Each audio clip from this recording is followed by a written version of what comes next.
Donc bonjour, je m'appelle Antoine Gaudier, je suis pilote de ligne, je suis commandant de bord à Air France sur Airbus A320 et je suis un des porte-parole du syndicat national des pilotes de ligne.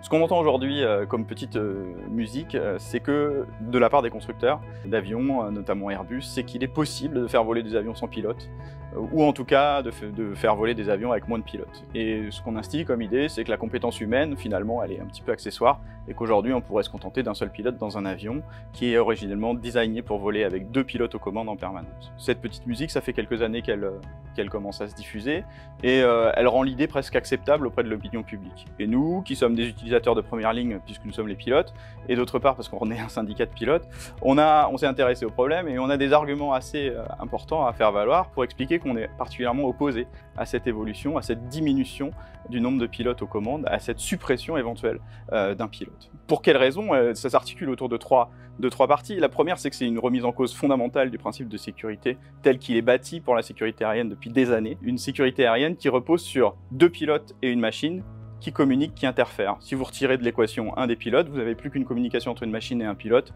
globalement vous diminuez le niveau de sécurité. D'autre part parce que la technologie que vous allez mettre en place, elle n'est pas forcément capable de faire face aujourd'hui à l'imprévisible. L'intelligence artificielle, elle est capable de recracher ce qu'on lui a appris à faire, et malheureusement l'imprévisible n'en fait pas partie. Donc les situations sur lesquelles l'imprévisible va intervenir, il se trouve que seul l'humain est capable de trouver, d'échafauder et d'invencer une solution. La deuxième raison, c'est que si vous diminuez le nombre de pilotes aux commandes, vous diminuez l'expertise globale de l'équipage. C'est simple, vous avez 2 pilotes, vous n'en avez plus qu'un.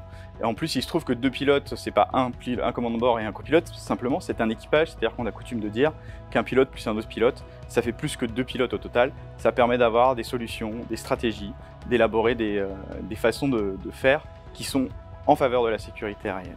Et le troisième élément, qui est corollaire du second, c'est de dire que l'expertise restante, c'est-à-dire le pilote non supprimé, celui qui reste à bord, il est sollicité de façon majeure, il n'y a plus que lui, il est donc en permanence obligé d'être à 100%, il ne peut pas s'absenter pour raisons physiologiques, etc. Et donc il est plus sujet à faire des erreurs. Pour toutes ces raisons, ces 3 raisons principales, on est complètement opposé à cette évolution que les constructeurs aimeraient mettre en place en termes de sécurité aérienne, qui serait de supprimer un pilote des commandes d'un avion.